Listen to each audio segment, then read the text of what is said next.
YouTubers doing highly produced original content. So YouTubers that are getting into Netflix shows or YouTube Red shows or talk shows. Lily Singh recently, I think, was the big example of this. She got her own late night show. And honestly, I think anyone would probably say that the reviews of it have been pretty overwhelmingly negative. Really? Haven't watched too much. Really. So this is something that I think about a lot because I think that for the longest time, social media or YouTube or Twitch was sort of seen as the ugly little sister to movies and traditional TV shows and Hollywood production and that sort of thing. It was seen as a stepping stone, or if you're lucky, you could make it to TV, or you could make it onto a movie, or you could get a Netflix show maybe. And it was sort of seen as, obviously that's the main goal, and YouTube is down here a little bit.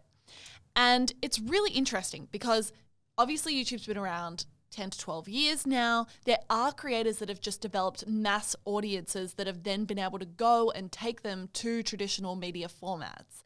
And I think you've seen different iterations of how that works, but I don't think it's necessarily been all that successful all the time. And I think it's still a conversation piece where a lot of people think that's the ultimate or that's the next level. Whereas now, sometimes I think people are kind of changing their tune and they're kind of, at least from an audience perspective, anti the traditional entertainment route and pro YouTuber because it actually has a huge amount of benefits that traditional media doesn't have.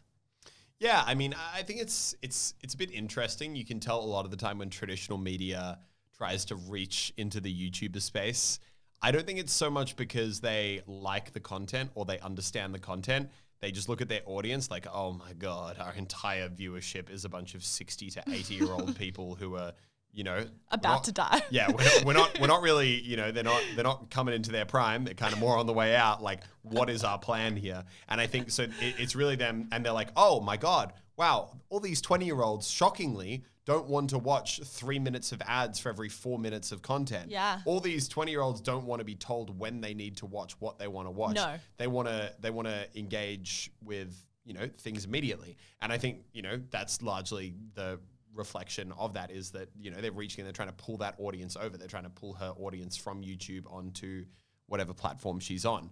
I think that, I think there's a lot of different facets to this topic because it's about, you know, where is it hosted? It's also about the way they kind of like put that content together, you know, how do they make it?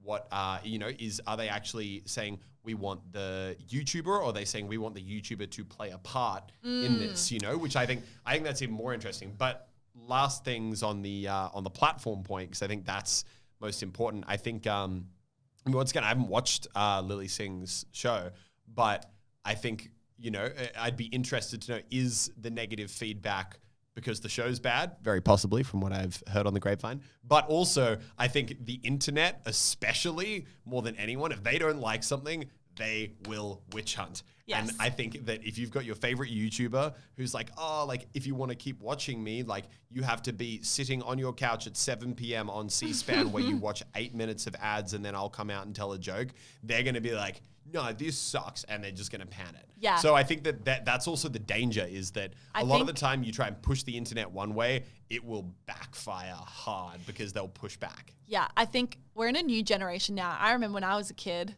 back in the day, you know, it used to be like, oh, my favorite show is going to be on at 7:30 p.m. on a Wednesday, and I would wait for it. Whereas now, people just have way higher expectations. They don't want to be told when and where they're able to watch content. They want to be able to watch it on their mobile when they're literally anywhere in the world, whenever they want. And I think traditional media hasn't quite caught up with that. And that's something that the internet, obviously, in the nature of it, has just done so well. And I think it's really interesting to see now how traditional platforms are actually kind of doing a 180 on that. And now you're seeing a bunch of traditional shows like Ellen, like Jimmy Fallon, like a lot of the traditional media publications creating content that is designed for YouTube. Vogue now has a huge online YouTube presence of content because they're making content that's specifically for YouTube where they can hit a young audience. Yeah. And it's kind of funny to me that it used to be this whole dream for YouTubers to be able to make it to traditional media, whereas now it's actually traditional media that's going the other way around. Yeah. And I know that like we've had a lot of instances where like traditional media might want to like cover, you know, YouTube or, you know, have one of the YouTubers on like a game show that we manage or something like that.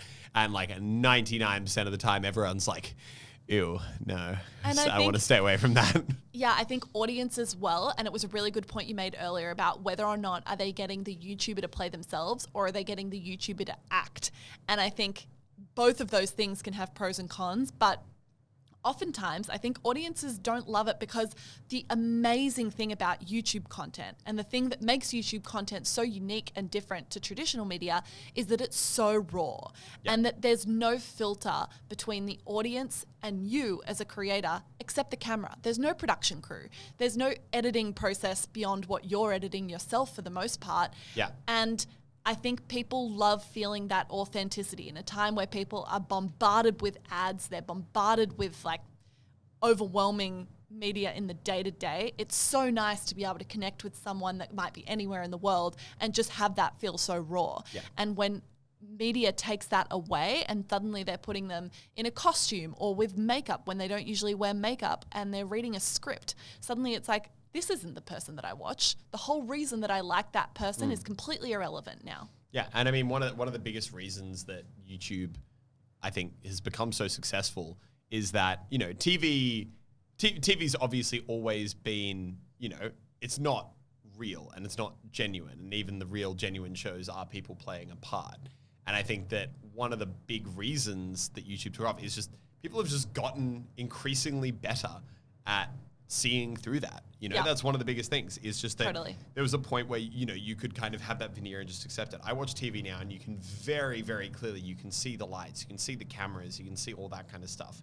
And I think YouTube is a real pushback to just like, we want that authentic engagement with someone. So I think it's very, very interesting when you see all those like the more highly produced stuff kind of come through, and they're obviously, you know, wanting to,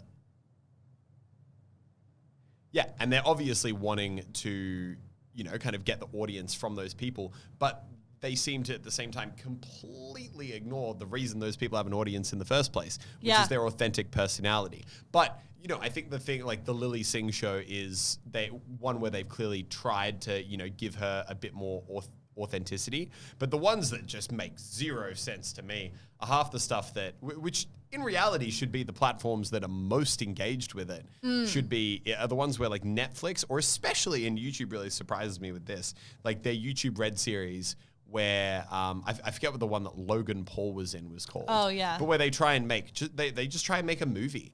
And it's like, what? Like, what are you doing? Like Logan, he's a personality. His audience knows when he's an actor in a movie. And no offense, Logan, there's better actors out there, you know? If I wanted to go and watch an actor, I'd go and watch a real actor. I don't want to watch a YouTuber be a really bad actor.